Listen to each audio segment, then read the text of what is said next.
All right, guys, chapter 10. Time for chapter 10. Woo! Solo effort. It's getting really good. My mouth went dry. My hands started shaking. Peter's eyes were so wide they looked like ping pong balls. Shh, cautioned Miss Schwartz. Don't make a sound.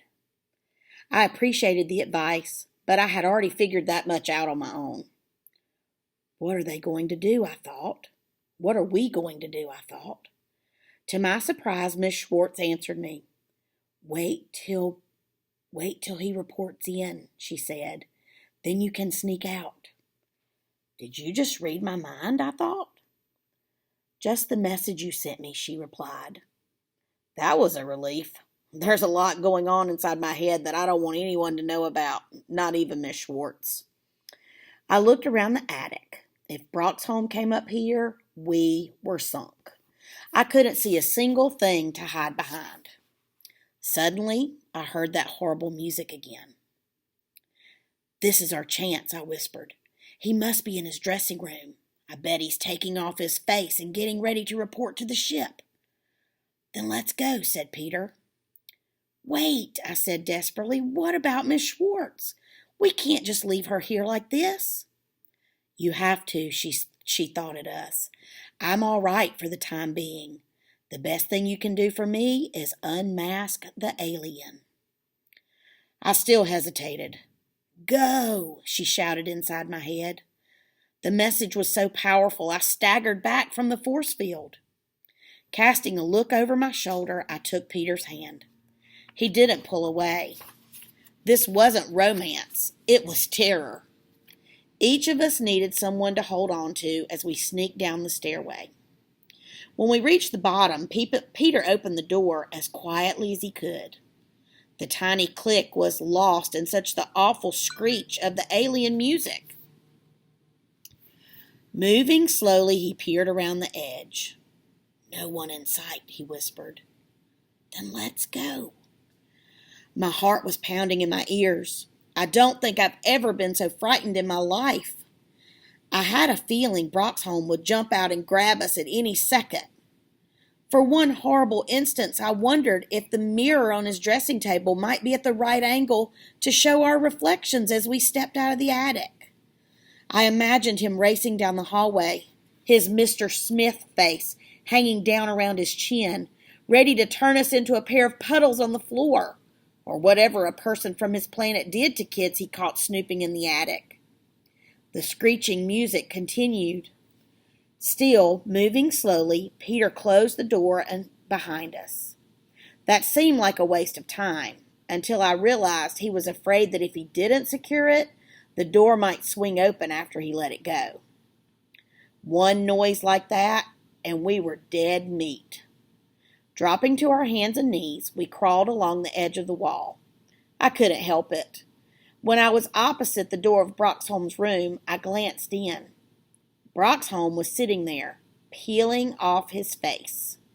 I prayed that he wouldn't see me, and I crept forward. We slid down the stairs, slipped out the front door, and ran for all we were worth. After about 3 blocks, we stopped to catch our breath, but not for long. In addition to everything else, I was worried that since Broxholm was back, my parents might be home too. But when we reached my house, I could see that I had made it back first. That wasn't too surprising. My folks often stayed to gab with the other parents after the formal meeting was over. It was even possible that the meeting was still going on and Broxholm had managed to slip out early. Peter walked me to my door.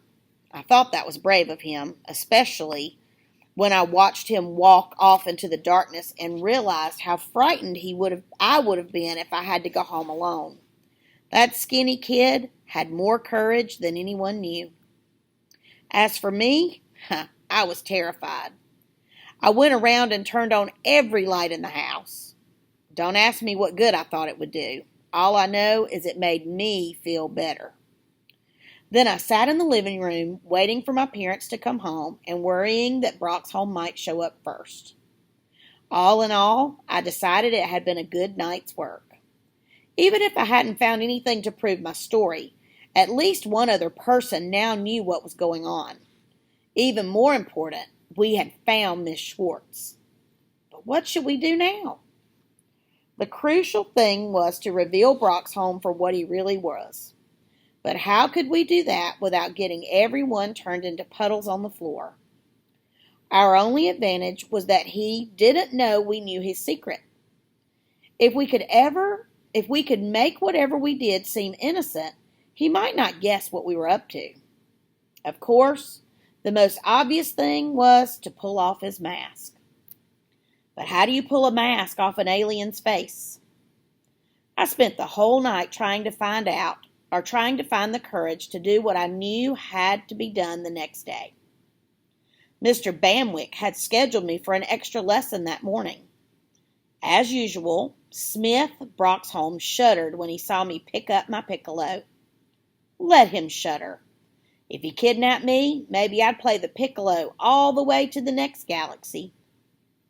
The reason for the extra lesson was that Bam Boom wanted me to work on a solo he had asked me to play for the spring concert. We were doing the greatest march of all time, The Stars and Stripes Forever, by John Philip Sousa. If you don't know it, you should go to your library and get a record of it so you can listen to it. It's great. Anyway, the high point of the march is that this incredibly neat, incredibly difficult piccolo solo. Mr. Bamwick had told me way back in February that he had wanted our band to do this march for 7 years. He said he'd just been waiting until he had a piccolo player good enough to handle the solo, and now he thought he had one. Me. I was flattered that he had so much faith in me. The problem was, I didn't have that much faith in me. Oh, I could do most of the solo right, most of the time.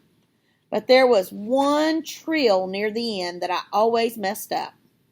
Let me tell you, if you're going to play something in concert, you don't want it to get almost right. You want it to be perfect. But Mr. Bamwick was determined we would play The Stars and Stripes Forever that spring, or die trying. The way my lesson was going that Friday, it looked as if we were going to die. Come on, Susan, said Mr. Bamwick after I messed up for a third time. The concert is next week. Did you practice last night? I shook my head. I didn't have time, I said. I knew it sounded pretty lame, but how could I tell him I hadn't practiced because I had been prowling through my teacher's house, trying to find evidence to prove that he was an alien? I could see Mr. Bamwick trying to control himself. I have to give him credit. He knows that it doesn't do any good to make a kid feel stupid. But I could tell he really wanted to explode. By the time I left his room, I was pretty upset myself. That wasn't all bad. Being angry gave me the strength to do what I knew I had to do. Taking a deep breath, I marched back to my room. I paused outside the door and took another deep breath. Then I went through the door, staggered over to Mr. Smith's desk, and pretended to faint. On the way down, I grabbed for an ear.